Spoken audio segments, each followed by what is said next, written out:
ഇമാം ബുഖാരി റളിയല്ലാഹു അൻഹു എങ്ങനെയാണ് റിപ്പോർട്ട് ചെയ്തത് എന്നാണ് ഇവിടെയുള്ളത്. അതുപോലെ തന്നെ ഇബ്നു വഹബ് അദ്ദേഹത്തിൽ നിന്ന് ഷബീബിൽ നിന്ന് എന്ത് ചെയ്തിട്ടുണ്ട്, മുൻകറായിട്ടുള്ള ഹദീസുകൾ റിപ്പോർട്ട് ചെയ്തിട്ടുണ്ട്. ഇത് രണ്ടുമാണ് ഹദീസ് സാരിയുള്ളത്. റഫീഖ് ഭായി പറഞ്ഞിരുന്നത് കണ്ടീഷൻസ് പണ്ഡിതന്മാർ മുന്നോട്ട് വെച്ച ഉപാധി എന്നൊക്കെ, അങ്ങനെയുള്ള ഇതൊന്നും ഹദീസ് സാരിയിൽ കാണാനില്ല. എങ്ങനെയാണ് നിങ്ങൾ കാണുക? നിങ്ങൾ എങ്ങനെ സത്യം കാണുക? നിങ്ങൾ ആരെങ്കിലും തന്ന നോട്ട് അതേപോലെ കൊണ്ടുവന്ന് വീഡിയോ ചെയ്ത് ജനങ്ങളെ തെറ്റിദ്ധരിപ്പിക്കാൻ ശ്രമിച്ചാൽ നിങ്ങൾ സത്യം കാണൂ. പൊതുവെ സമസ്തക്കാർക്ക് എത്ര തവണ നമ്മൾ സത്യം വിളിച്ചു പറഞ്ഞാലും 1000 തവണ ആവർത്തിച്ചാലും സമസ്തക്കാർ അംഗീകരിക്കില്ല. അവരവരുടെ അന്ധവിശ്വാസത്തെ ന്യായീകരിച്ചു കൊണ്ടേയിരിക്കും. ഇപ്പൊ നിങ്ങൾ പറയുന്നത് അതിൽ നിബന്ധന ഇല്ല എന്നാണ്. ഞാൻ പറഞ്ഞ നിബന്ധനകളൊന്നും നിങ്ങൾ അതിൽ കാണുന്നില്ല എന്നുള്ളതാണ്. എങ്ങനെ നിങ്ങൾ കാണുക? കൃത്യമായ നിലക്ക് നിങ്ങൾക്ക് അറബി ഭാഷ അറിയുമായിരുന്നെങ്കിൽ നിങ്ങളത് കാണുമായിരുന്നു. നിങ്ങളൊരു കാര്യം മനസ്സിലാക്കണം സുഹൃത്തെ, ഷബീബിന്റെ റിവായത്ത് ഇമാം ബുഖാരി അദ്ദേഹത്തിന്റെ സ്വഹീഹിൽ റിപ്പോർട്ട് ചെയ്തിട്ടുണ്ട്.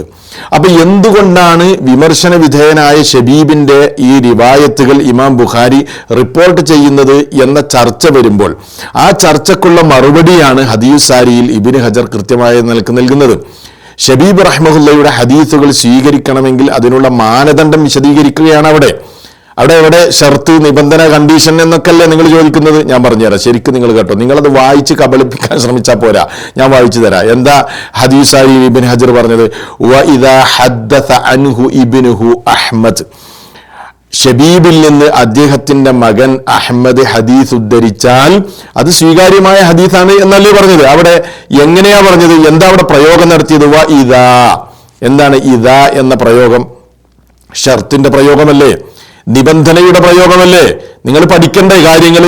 ഇതാ എന്ന് പറഞ്ഞ പ്രത്യേകം പിന്നെ നിബന്ധന എന്ന് പറയേണ്ട ആവശ്യമില്ല. ഇതാ എന്നത് ഷർത്തിന്റെ പ്രയോഗമാണ്.